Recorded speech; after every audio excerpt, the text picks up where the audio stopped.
Hello, everybody, and welcome back for Week 7 of the USFL. I'm going to be your host today, Sean, PSU Fans 2, Newsham.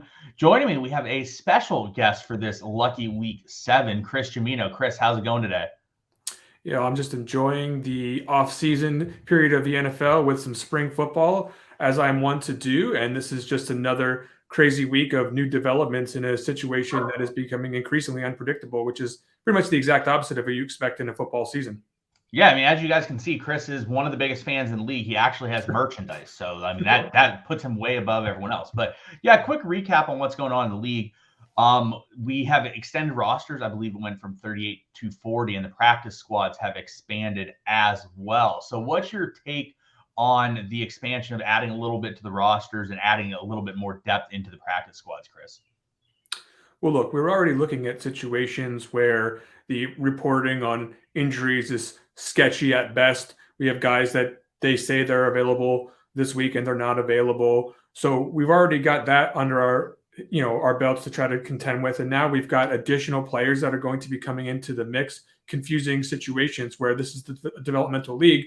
If a guy's not developing, they may just be looking at somebody else to develop, especially if teams are out of the true contention situation for whatever the league championship is worth to these teams. So you've got more uncertainty, more volatility coming into these teams with additional roster spots. We need to be paying attention to how they use these roster spots and if they're being, if there's skill players coming into, especially the wide receiver position, but certainly the running back position, as we saw last week.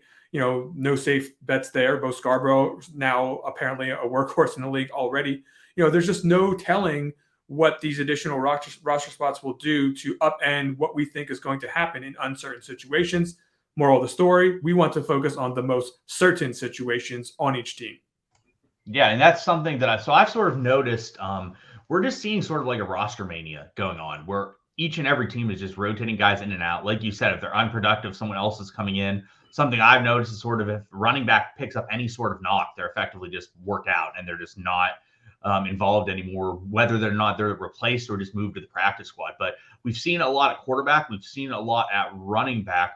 What's your thoughts from like the fact that it just seems like they're just rotating guys in and out at running back? Like running back just seems to be a massive turnover spot.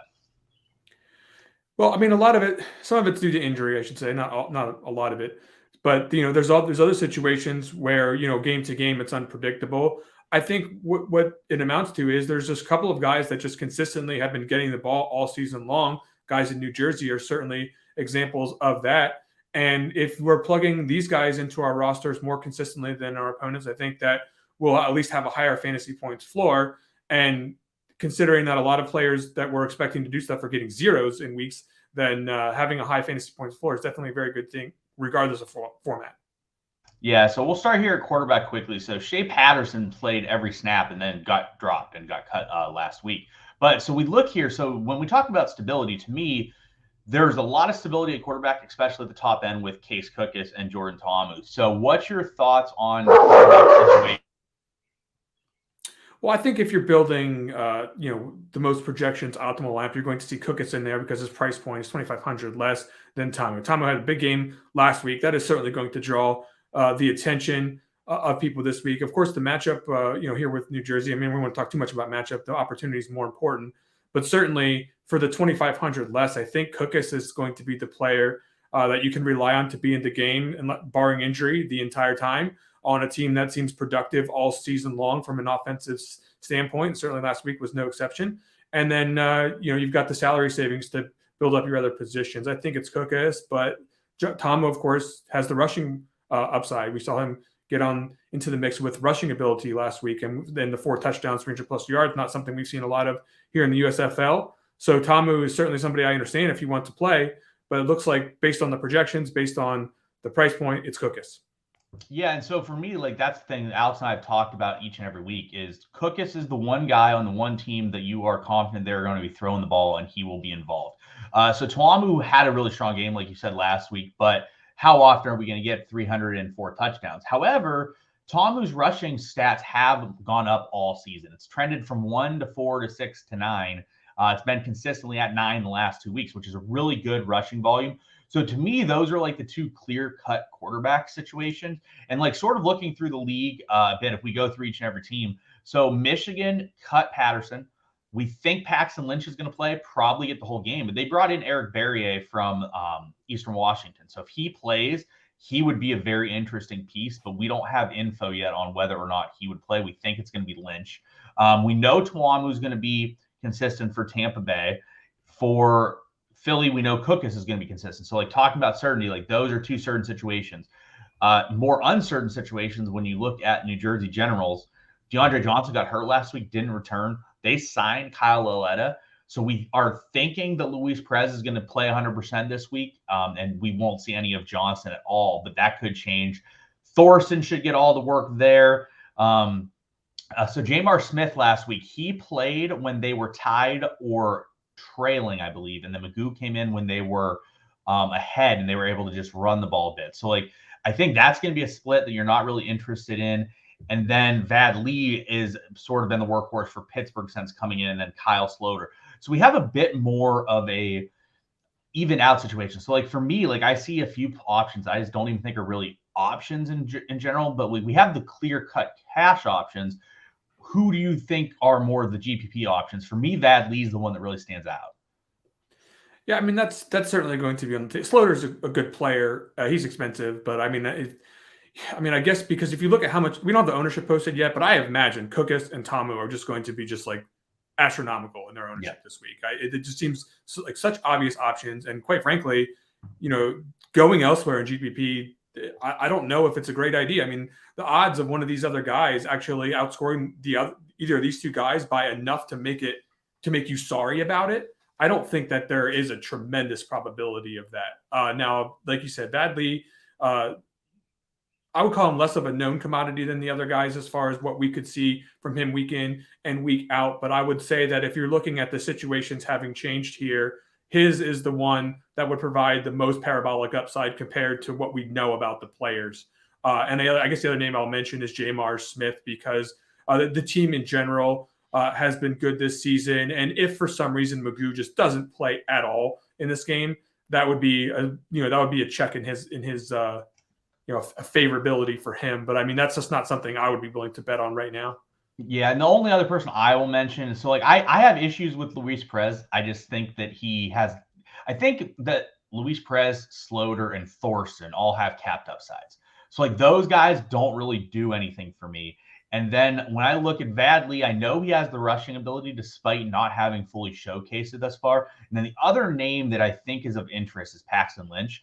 There's a lot of risk because he could not even play. Like, we could see Carrier play, but Paxton Lynch is a guy that has some mobility, especially around the goal line. That could be someone they sort of run a read option with. And we saw Shea Patterson had some really high upside rushing games, and Paxton Lynch is probably a similar type of rushing or mobile threat as what Shea Patterson was. Like, he's not going to go out there and just blaze and run wild, but he's a guy that's big, is mobile, and does look to run on occasion. So, like, those are kind of the guys I'm looking at quarterback. But I think that something that Alex and I've talked about week in, week out, and we'll see if you agree, is quarterback's really not in the position to get crazy at. There's not very many options that can produce. Is that how you view the quarterback spot as well?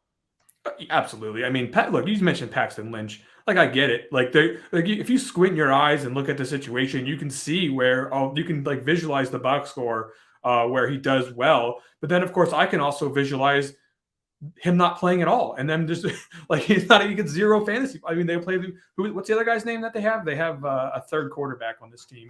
Eric Carrier or Eric Barrier. Sorry, Barrier. I mean, for all we know, Paxton Lynch isn't even going to play. I mean, I would say that most likely, and based on the projections, that's how we see it, is he's going to play. But I mean, you never know. With they're willing to cut the number 1 overall pick in the draft at mid-season. Then who knows what else they're willing to do. I guess that's my point on Lynch. But again, this is tournaments we're talking about here. So yeah, I for me, it's Cookus, it's Tamu, and I'll try to let everyone else get fancy there.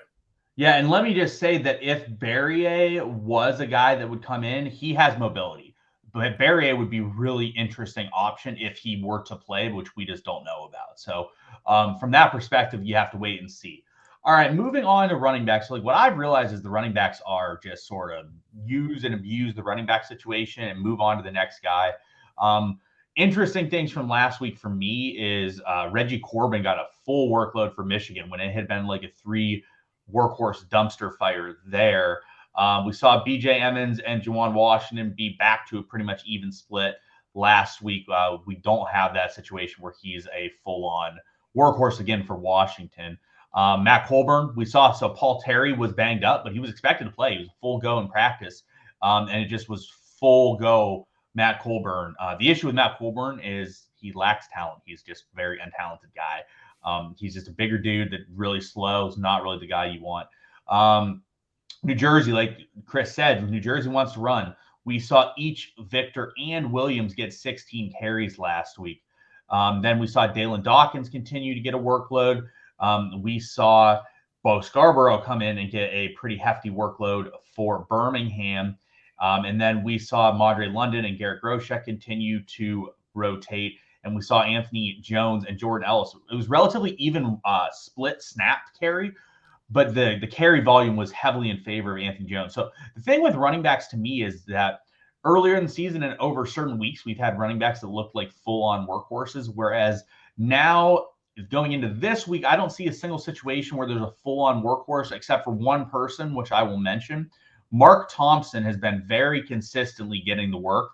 He's getting 80% of the snaps almost every week, and he's the one guy that is cleared. Like last week, the issue is that he's not getting a volume. Some of these other teams are running more. But like Thompson had 11 carries and 5 targets last week. The week before had 17 carries, the week before 14 carries.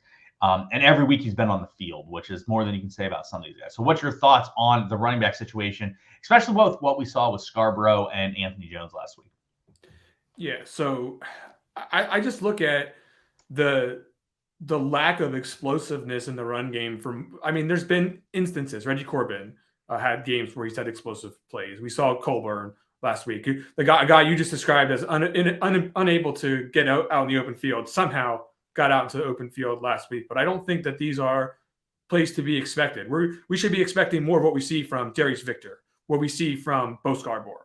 Bro, we should be looking for guys who are going to consistently get the rock, that part of the team's game plan, and certainly going to be used near the red zone, because at least, with the fantasy scoring being so exponential in daily fantasy with touchdowns and just fantasy in general, I do think that these guys are going to have more than their fair share of opportunities to get in the end zone as compared to other running backs. So I do think that the projections, having them as the raw top 2 guys, sounds right to me.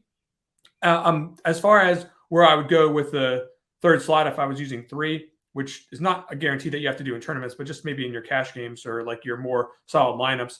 Colburn, unless Paul Terry's coming back, which I haven't seen anything about that. Like I think we can expect him to have opportunities that he earned last week. I think the team is going to continue to give him the rock. They're not going to just introduce Holland back into the mix here and get opportunity out of his hands. So it would be, for me, the third back in a more optimal build would be Colburn, but maybe you have a different take on this. No, so it's still very murky. The whole situation is really murky to me. So I just don't think Colburn's talented is part of the issue, but like they have rotated the snaps tremendously there the entirety of the season. It's been all over the place. It's been a situation where it's not been consistent, but I think that leads to a good question that we had. I think that you knocked on most of the guys that are of interest. To me, I like Thompson. I like that he's at least involved, but the issue is with Colburn. Like Colburn's going to get used in the pass game if he's on the field, because that's what they do, which really bloats up his projection. I like Bo Scarborough. I think that Bo Scarborough is a really solid option. Again, though, that's going to depend on CJ Maribel being out, which we're thinking he is going to be, but it's not a definitive as of the moment. But earlier in the year, we thought it was very clear that lineups, especially optimal lineups, would be involving 3 running backs, a lot of running back usage. Whereas we talked about last week, it sort of has been shifting a bit more to the receivers, because there are some receivers who are getting very, very consistent workload. So what's your thoughts on that? Well, I think that it's difficult to separate the median, what the median projections are going to say, which a lot of times they are going to say a lot of times to play 3 running backs. But then, like I said, the lack of explosiveness at the running back position does lead to some interest in the ceiling potential of the wide receivers. And you mentioned there's been consistent work coming out of guys like Turpin, like Victor Bolden. I mean, I wouldn't say Bailey Gaither is consistent, but when you look at what's available on that roster right now and some of the games that he's had, I mean, you can expect him to get at least a reasonable share of the targets on that team that are available. So, yeah, I do think that there is some pretty good consistent options. The Philadelphia receivers certainly haven't varied too much this season in terms of who's been on the field and who's been getting the ball. But just in general, when I look at the way the optimal lineups played out this week, it does want me to take at least two of those three backs that I mentioned. Yeah, definitely. And looking at Philadelphia, so you talked a little bit about Philly as we transition to the receiver situation. They actually threw the ball less last week than what we've seen previously. But the real person that is of massive interest to me is Kevontae Turpin. So last week, he played not the most amount of snaps. It was he was around like 55-ish% of the snaps, I believe, but his workload was hefty. They were just forcing him the ball and making sure that he was utilized. He had 3 carries as well as 11 targets, which is why he is someone that was really strong. So for me, the safe receivers that we talked about a little bit from a optimal build standpoint, Victor Bolden. Victor Bolden's been the locked in, most targeted receiver all year. Every week you're getting 10 or more targets for him, which is a very, very impressive feat and something that you obviously look for and you want. So I really like him. And then I think Trey Walker. Trey Walker's been very consistently targeted recently. His price point has not gone up much at all. So he's someone that I think is more consistent. So what receivers are you looking at, and what do you think of the receiver position as a whole? Well, just a quick note on Turpin. I mean, you mentioned like he just appears to be the receiver, maybe the most game plan receiver in the league, right? I mean, we know Bolden is a guy who gets he'll get short targets at the line of scrimmage a lot of times. You can just count. He's not going to get a 0, I don't think, Turpin. I mean, because they rush the ball with him as well. Like he's just, and he's explosive. He's fast. It's like there's just a lot to like about that player. So I do love him quite a bit here. You get down like Zuber's expensive, and I don't think I'm really all that enthusiastic about that kind of price point for him. Usually it would just be this. If I'm playing Cookus, like I'm just I'm going to go want to play Philadelphia guys, right? I'm going to want to get either Devin Gray or Sewell in there. I think that there's some question marks as to I don't know if Overton is available this week, but if it's not him, Alexander has been on the field a bunch. We've seen games from Roland that have looked good, but primarily it's Gray and Sewell, I think, that you want to stick to when stacking, unless you want to go Bug Howard, which is I guess you call him a tight end at this point in time. But he had some time in the end zone last week, and I think that as a physical player, he plays a lot more like a wide receiver than a tight end anyway, and he does get the red zone looks. So one of those 3 Philadelphia guys is someone that I can think that I would probably put on one of my main tournament teams if I'm using Cookus as my quarterback. Yeah, and so speaking of Bug Howard, he was a receiver in college, actually. So he is more athletic and more of a receiver build than he is a tight end build. But yeah, I mean, I want to circle back a little bit to Turpin here. So normally speaking, guys that have massive projections and like guys that stand out at the top play significant amount of snaps because generally to get targets and get workload, you have to be on the field. Turpin, however, over the last 3 weeks has played around 50 to 55% of the snaps. So he's not playing every time. But like Chris talked about, he is being game planned to use every week tremendously. So last week he had 3 carries and 11 targets. The week before, 2 carries and 6 targets. The week before, 4 carries and 7 targets. So no matter what with Turpin, they are forcing him the ball. And when he is on the field, he is getting game planned to get the ball. So I think that makes him really impressive because it's difficult because a lot of these guys are not getting game planned for and getting workload. So I really like him from that point. I know Chris talked about Zuber. To me, Zuber's a great GPP play. Nobody's going to play him at 10.3. He's very under-owned every week compared to what he should be. And the dude runs wind sprints. Well, one thing you can tell with guys that run wind sprints, when they actually catch the ball while doing said wind sprints, they catch a 60 or 70-yard touchdown. So if you have a situation one week where Zuber goes 4 for 120 and 2, he's going to break the week. So I think that he's definitely someone to look at. But I agree with the Philly receivers. I mean, I think you look at like Bug Howard, you look at Gray, you look at Sewell. They all make a lot of sense to me. And then looking at Taiwan Taylor. So Taiwan Taylor's a guy that we've seen be productive in the NFL before.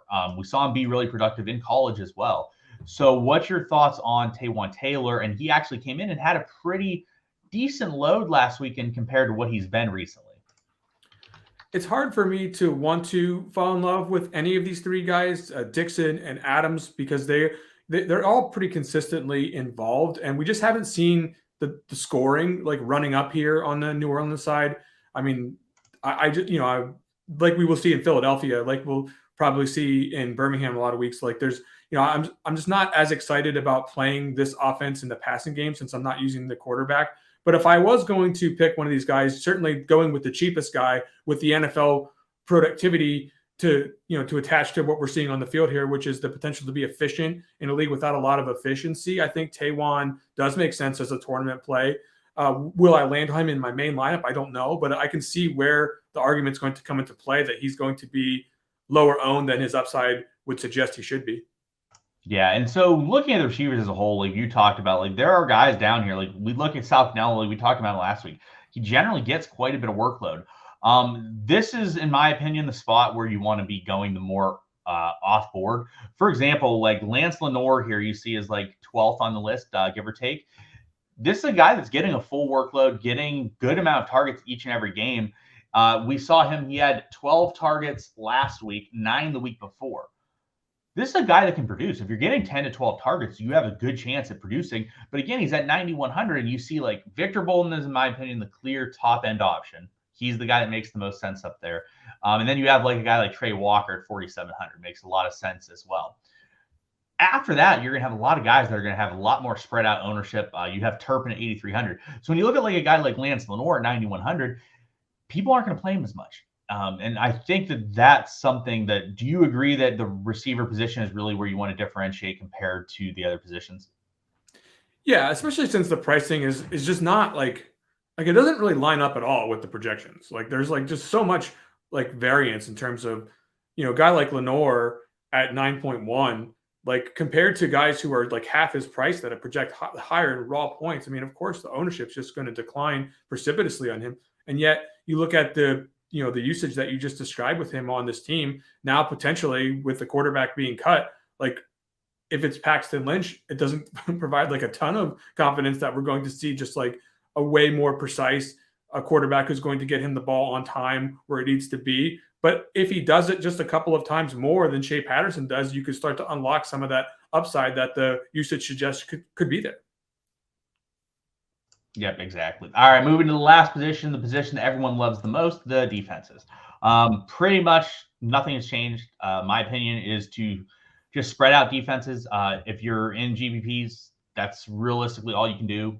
People are going to play all of them realistically, but like I would try to go as overweight as possible on the ones that are going to be less owned because all of them have a chance to put up a good score. What's your thoughts on defenses? Is it any different than what mine are? My usual thoughts on defense is I would prefer to play defense where I was pretty sure the other team was going to be passing a lot since, I don't know that I love the idea of playing like the Tampa Bay defense against the Generals. I wouldn't expect that their passing percentage is going to be heavily involved with downfield and risky type of plays, even though Perez isn't the best quarterback we've ever seen. I would more generally want to get involved with defenses, maybe the Stars defense, but it looks like the most optimal defense we're projecting right now is the Stallions against Pittsburgh.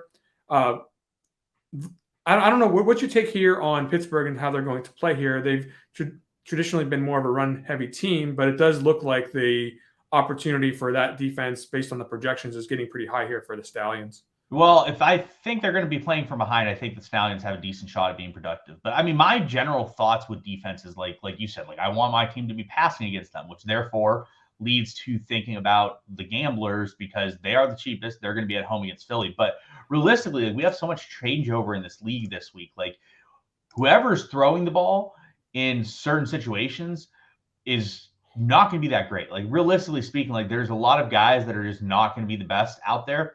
And so you're looking at like Paxton Lynch and you're looking at options like that. It's not going to be the most appealing situation. Like he could go out there and be totally unusable. And he could be a guy like Paxton Lynch has been injured. He hasn't really even practiced that much. So realistically, whoever the quarterback is going to be for New Orleans is going to be relatively weak. and they could be a relatively weak option at quarterback. So like I would agree with you in normal situations and looking at like NFL, that's what we want. But in this league, things are just kind of a dumpster fire in a lot of situations. It makes everyone kind of viable to me. Yeah, well, you mentioned Paxton Lynch, and I'm looking at the Breakers, and I'm starting to get my mouth watering a little bit because I know Paxton Lynch can throw interceptions and bad ones that can go for pick sixes. Correct. So we know he can fumble the football. He does. He is willing to take off and run, which could be another point of opportunity if they can punch the ball out. Like there's some definite upside there. If we in fact do think Lynch is going to play the majority of that game for the Breakers to both dominate the game and have their defense dominate a quarterback position in flux there with the Michigan Panthers. Correct. All right, everyone, that's going to wrap it up for us today. Chris, is there anything that you think we missed during our coverage here today? We missed talking about Darius Victor and how incredible he is as a human being and a person, and absolutely being the only good take I've ever had in my entire life. I'm really happy to see him at the top of the projections. But other than that, no, I do think that we are in store for another horrendous dumpster fire of a weekend, and I can't wait to see what tilts everybody over the course of a couple of days here. For sure. All right, everyone, that's going to wrap it up for us today. We'll be back next week. For Sean, I'm Chris. Good luck, everyone. We will see you guys next week.